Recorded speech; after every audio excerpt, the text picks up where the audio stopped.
Hi there folks, welcome to the video. This is Hardly Gaming, and today we're going to be looking at Alien Fireteams Elite, and today we're going to be looking at my dock build.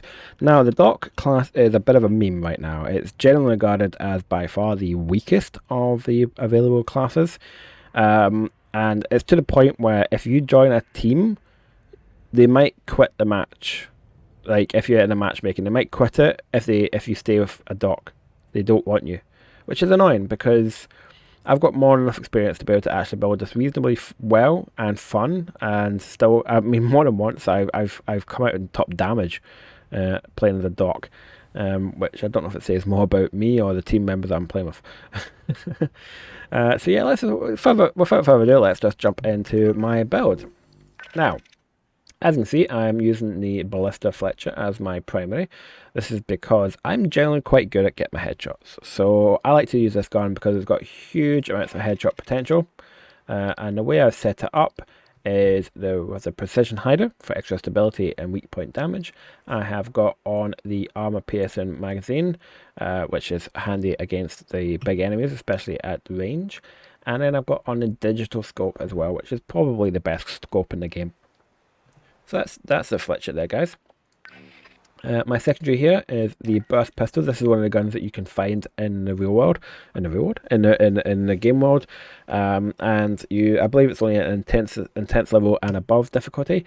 The way I set this up is with the recoil booster, tactical mag, and the red dot sight. If you haven't got this, I would recommend the auto pistol or the combat pistol. The Magnum is very, very strong, but it's too slow firing for me. The auto pistol here can clear like hordes in front of you very, very quickly. Same with the combat pistol, it's more accurate, but fires one shot at a time. I just like the burst pistol because it's a bit of in the middle. It is a burst fire, but it's quite accurate. So it's one I like to use as my kind of up close gun. So that's my guns, guys. Moving on to my perks now. The dock is a tricky one to build for. So what I've done here, I put 2 mods onto my trauma station, because trauma station is another one of those the perks in the game that doesn't work. Radius mods do not work with this, so there's no point in putting duration or anything like that on. So all you need are these 2 mods. I put on the suppression station, so it has a larger radius and debuffs enemies who step inside, reducing the movement speed and damage dealt. And then I put on peace of mind, increases a radius again. Apparently one of these might still actually be bugged, but I've not noticed it. I've actually think mine's works. Maybe it's on console, I don't know. But yeah, works for me. What I've also done here is put on bedside manner, which is a kind of quality of life mod. You can pick up downed allies twice as fast, and your team's bleed out duration is increased by 25%. I've also then put on the extra rapid recovery, which also fills up that one slot. Picking up downed ally gives them 50% more health, and your entire team's bleed out time is increased by another 25%. It's just a really nice quality of life mod. It can basically keep the team alive, for the whole map. Then I've put on the readiness, which I think would be a must-have mod. Your movement and ability recharge speeds are increased by 10%, and your reload speed and handling are increased by 20%. It's the recharge speed that is really important here. You get 10% extra, which is it's a really handy thing for you to have. The movement speed is also really nice. You can build really nice speed builds with the dock. That's pretty much its main strength right now. Speed builds. Speed builds in horde mode, and even in horde mode not so much, just because you've got a finite amount of healing to do. But that's it, guys. Moving on to the actual combat stims now. As you can see, I have 20% extra recharge speed and 55% extra duration. That is done by using the extended duration mod here. I'm using rapid deployment, the long haul, and the two long extended duration. You get these mods here, the 2 ones. Doing horde, I believe, is the only way you can get them. I'm not sure you can get them in any other way, but I believe you can get them on horde. And then the last one here I've put as a migraine solution. Headshot kills reduce the cooldown of combat stim by 1 second. Considering I'm going to be getting mostly headshots with my gun, this is pretty much available at all times, and as I said, I use this for speed.